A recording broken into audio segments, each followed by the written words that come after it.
Hay una alerta a nivel nacional por una superbacteria, así la denominan los especialistas, el Streptococcus pyogenes, que ya se cobró más de 64 muertes a nivel nacional.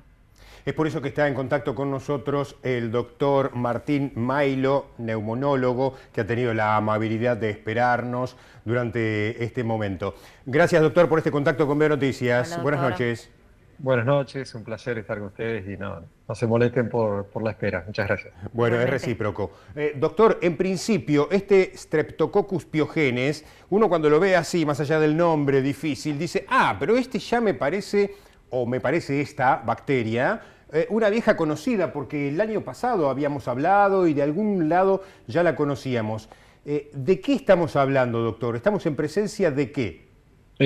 En primer lugar, sí, hablamos este año, no solamente el año pasado, sino este año también, porque primero y principal, es una bacteria conocida por todos porque es la que da la escarlatina en los niños. Por lo tanto, es sumamente frecuente de hablar de este germen, no solamente por enfermedades graves, sino por enfermedades, por así decirlo, banales o pasajeras que se dan en los niños. Lo que cambia este año, a diferencia de otros periodos, es que justamente empieza a notificarse la presencia de personas que fallecen a causa de infecciones, fundamentalmente infecciones relacionadas con problemas de garganta, con faringitis, relacionadas con este germen, y que en aquellas personas justamente se transformaron en cuadros muy graves y llevaron a la muerte a algunas personas. Vale decir y aclarar que los fallecimientos que se han dado, primero y principal, se dieron más que nada en chicos y también en personas adultas con problemas de salud preexistentes. Es decir,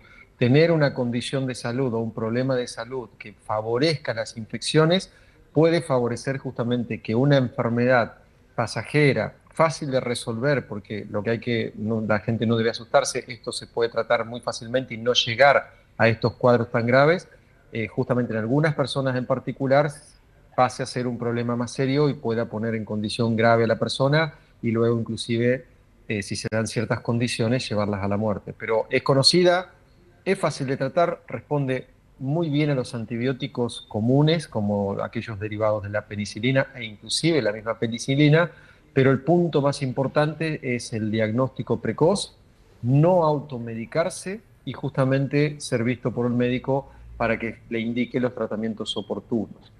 ¿Y Doc- por qué hablamos hoy más de este germen? Es no solamente por estos casos, sino porque también se detecta más. Hoy lo que nos ha dejado el COVID, además de problemas con algunos virus y bacterias, también nos ha dejado la posibilidad de poder identificar más fácilmente los gérmenes, incluyendo bacterias como esta. Por lo tanto, antes pasaban de largo, por así decirlo, Claro. y hoy tenemos técnicas de diagnóstico, muchas de ellas son rápidas, que nos Ujú. permiten poder detectar y diagnosticar muchos de estos cuadros que a lo mejor en otro momento se daban, pero que pasaban inadvertidos o nos enterábamos muy tarde de lo que sucedió. Doctor, ¿a qué síntomas debemos estar atentos y cómo es el contagio?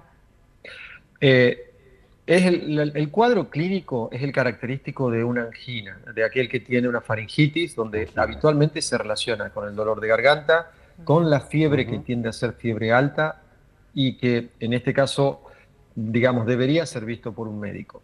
Si a esto la persona tiene las placas, tiene la fiebre, tiene muchas veces ganglios que también aparece, esto es una infección bacteriana y es ahí donde se trata con antibióticos. Diferente de lo que puede llegar a ser una angina roja o una angina viral, donde justamente las placas no son frecuentes. Las placas me refiero a esa coloración blanquecina, blanco nacarada que Sí. decimos nosotros, fundamentalmente en las amígdalas y Ujú. puede estar también un poco más atrás en la garganta.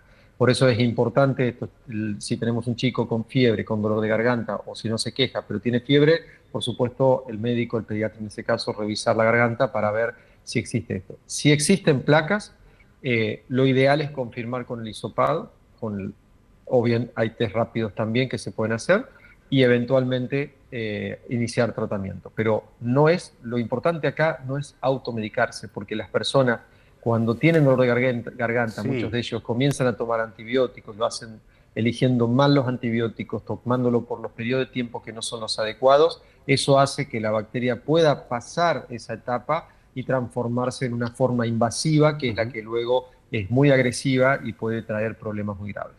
¿Cómo está la situación en Santa Fe, doctor, con esta bacteria?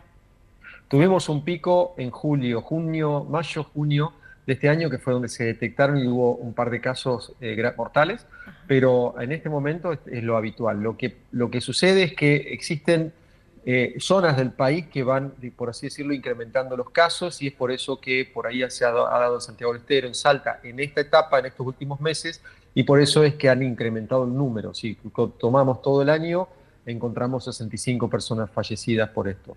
Y a ver, ¿cuáles son las razones por las cuales hoy hablamos de esto? Tiene mucho que ver con lo que nos ha pasado, tiene mucho que ver, como decíamos, con la capacidad de detección, pero también el hecho de lo que nos sucedió con COVID, y si lo comparamos con años anteriores, vemos que realmente no ha habido casos, o ha habido casos muy menos casos que en años anteriores, y esto se debió a que justamente estas infecciones desaparecieron de la época de COVID.